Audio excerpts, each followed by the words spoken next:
জানি না হয়, আর কোনো ভাইয়ের যেন ভাই না হারায়, আমি এইটাই চাই।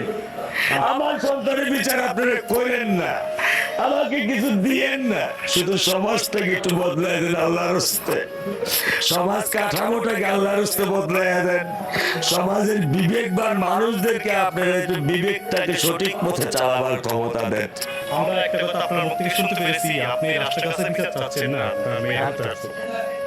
আসলে কেন আপনি একটা বাবা হয়ে বিচার চাবেন না কেন? আমার বয়স 55। আমি ওরকম ভাবে আমি দেখিনি।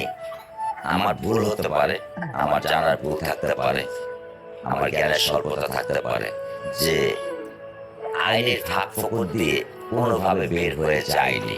কারণ যে খুন করেছে আমি কালকে শুনতে পেরেছি, সে নাকি আরো একটা কোনো অথরিটির সাথে জড়িত ছিল এবং জামিনে বের হয়ে আসছে। তো বের হয়ে আসে সে আবার আরেকটা করছে, আবার সে জামিনে বের হবে, সে আবার আরেকটা করবে, আবার সে আরেকজন মানুষ জামিনে বের হবে, সে আরেকটা করবে। আপনাকে ঠেকাবার ক্ষমতা রাখেন?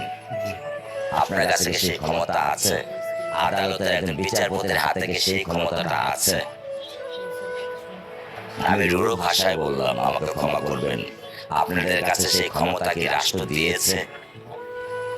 রাষ্ট্র কি আপনাদেরকে দিয়েছে?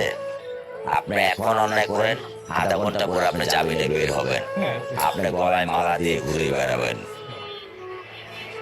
আপনি গতকালকে একটা কথা বলেছিলেন যে সরকারকে আমি ইসলামী লিখিত দিয়ে দিলাম যে আসলে বাংলাদেশে আমার এটা আমার আবেগের ভাষায় আমি বলেছি, যেটা আমি বাবা হিসাবে আমি আবার আবেগের ভাষায় বলেছি, কারণ আমি বাবা।